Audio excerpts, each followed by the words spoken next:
Alright guys, this is my first ever instructional art video, and I'm doing it for students who are absent on the day I present it in class to make life easier. So what I'm presenting is the watercolor sampler project. To begin this, you need to come up with a composition with 12 shapes, because we are going to practice 12 different watercolor techniques, and you need to make sure that each shape is relatively big so you have room for each one. So this was my idea. It's basically 3 mountains with ridges and a sun with some rays that all add up to 12 shapes. And you can see I even labeled which technique I'm going to do in which shape, which you probably should do too. So from now on, I'm going to show you the painting.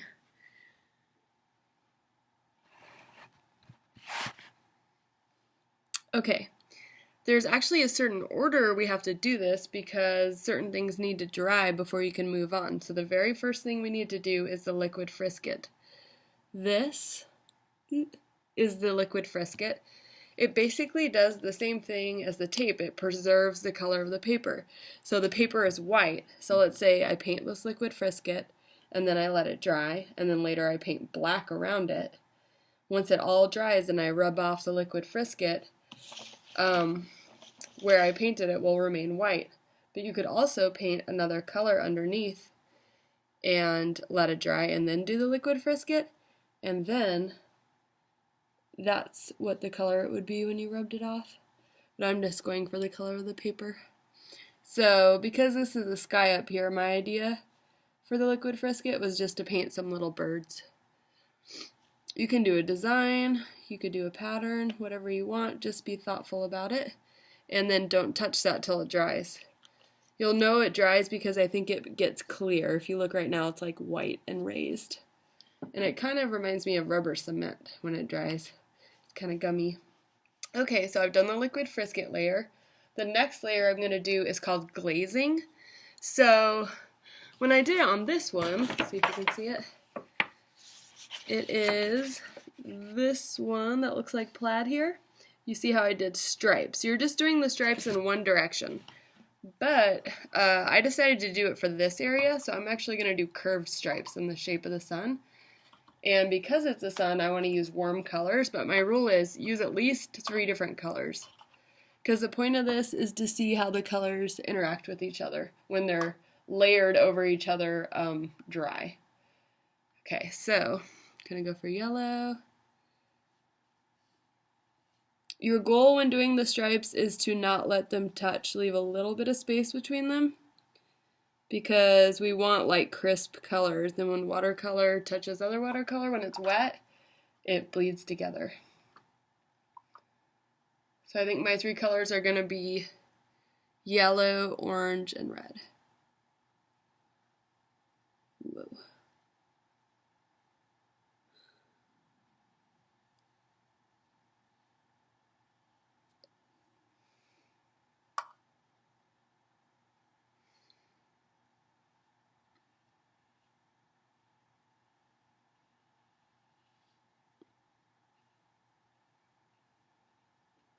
Ooh, I almost touched.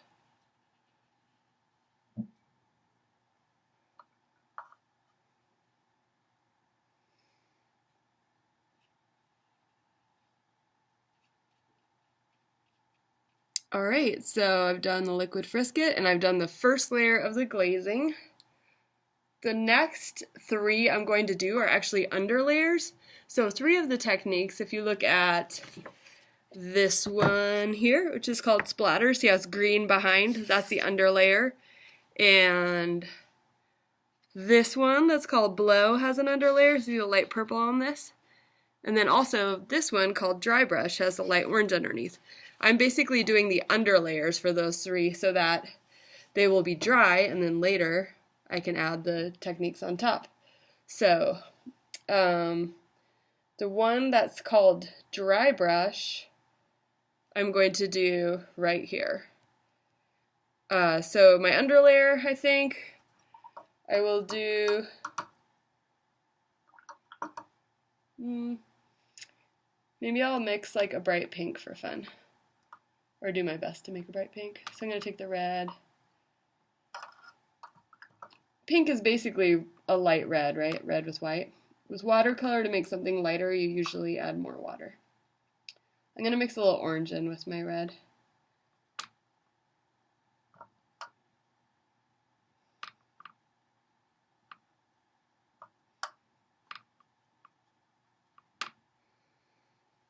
All right. It's actually purple. Sorry, I lied. A mistake I see people doing with watercolor is doing it too thick. Remember, it's called watercolor because you use water with it and you want it kind of transparent, not like sludgy and thick like acrylic paint.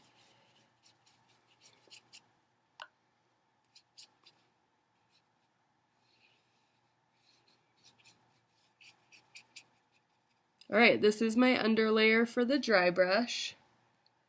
My splatter one I'm gonna do right here, okay? And I've decided with my mountains, this side of the ridge is gonna be dark, so dark, dark, dark, and this side will be light, light, light, light.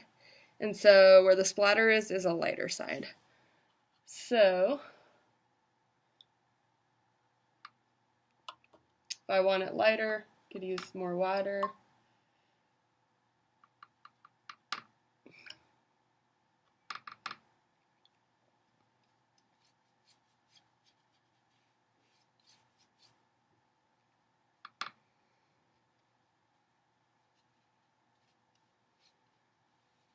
Also with these underlayers, it's probably good to use water and spread it around so that'll dry quicker. If you make it really thick with paint, it'll probably take longer to dry. So I was trying to mix gray here because it's a mountain. And this is a trick an art teacher taught me a long time ago. If you mix orange and blue, it kind of makes a cool gray. Like a more interesting gray than just doing black and white or black and water as you would with watercolor.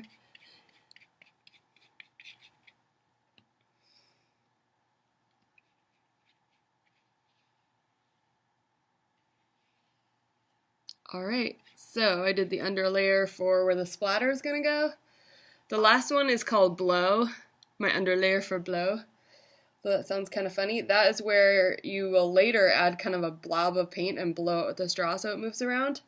And I am doing that here, which is in one of the darker sides, so guess I'll make it dark. I can't make it too dark because I need to be able to see the paint on top where I blow. What color? Let's go purple. That's a dark color.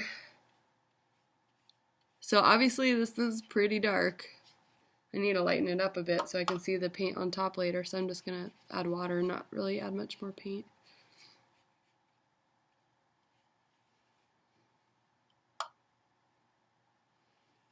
Cool. Okay, so now I have my 3 underlayers done, and they will be drying while I do the other things. Okay, so I'm doing my first one that'll just be done all at once, which is called wet onto wet. This is a classic watercolor technique. I'm going to do it here, and this is in one of my dark zones, okay? So wet onto wet, all that means is, first of all, you paint the paper completely wet. Wet onto wet means wet paper, wet paint. So what happens if you touch wet paint to paper that's already wet is that it just bleeds. And it can be really rich. So since this is on one of my dark sides of the mountain, I want it super dark. So I'm going to really load up my brush with paint. I'm kind of digging this purpley thing. So I'm going to just dip my brush in the purple and swirl it around. I didn't show this, but before I started, I put water on all my watercolors so that they would be nice and juicy. Look at that, yeah. But I want to do more than one color. I can see I missed the water in one spot. Better add it right there. Okay, so my other color, I'll do orange. See what happens.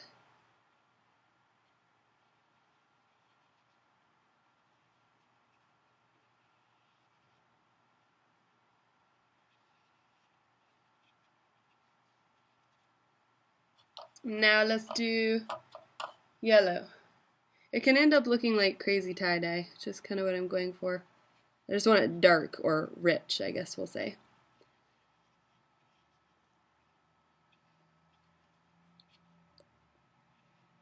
Sweet. Okay, so that is my wet onto wet example. The next one is salt. So, right here, I got some salt.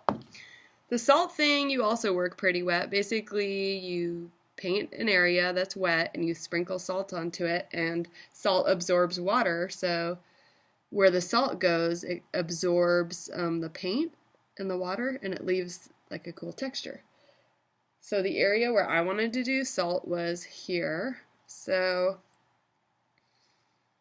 I think I'll make it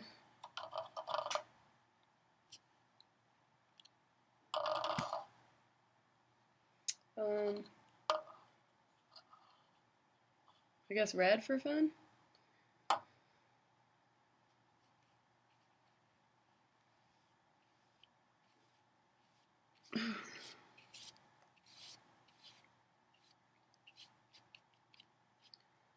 Maybe I should add a little bit of another color just for the heck of it. I'll add some orange. Okay, so I'm going to put some salt in my hand and sprinkle it. And I don't know if you'll be able to see it happening right now, but at least when it's dry, you'll probably notice that it's leaving a texture.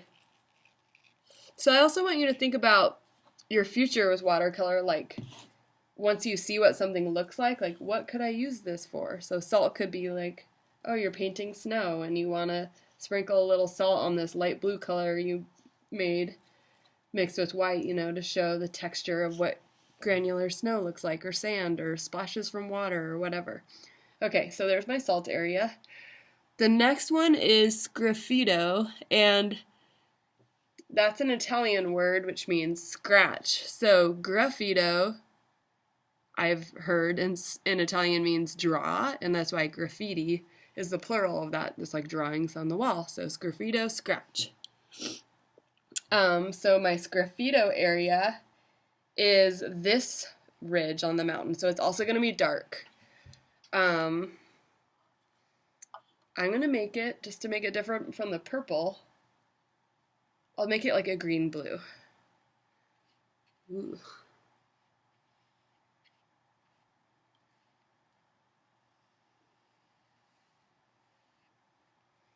I'm going to add some green. You're going to mix together, which is cool. Okay, so I have my toothpick. You could probably scratch at different things, but I'm using a toothpick.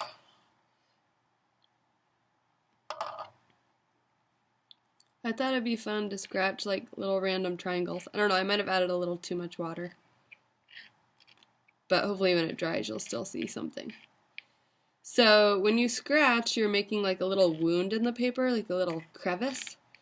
And so the paint will get more into that crevice. But if you scratched dry paint, it would probably make it lighter. So you can kind of see you're seeing my scratches more where it's not quite as puddly.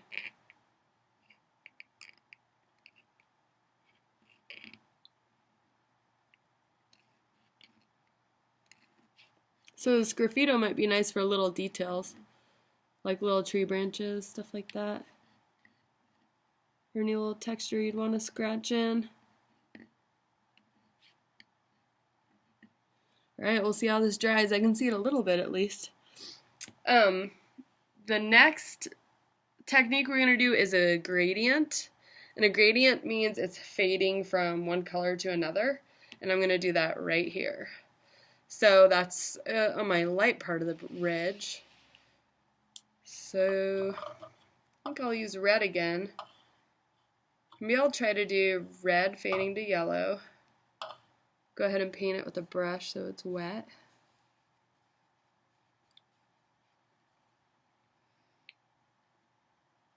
I dipped in the red, but then I dipped my brush in the water again because I didn't want it too strong.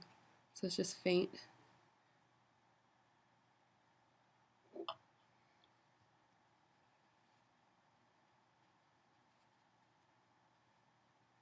The purple kind of jumped in. That's okay. So now I'm going to add a little more pure red there. Ooh, it's bleeding. It's okay though, because I'm going for a gradient.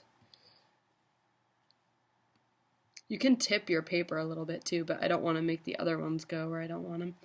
Okay, so I'm going to add a little yellow over here.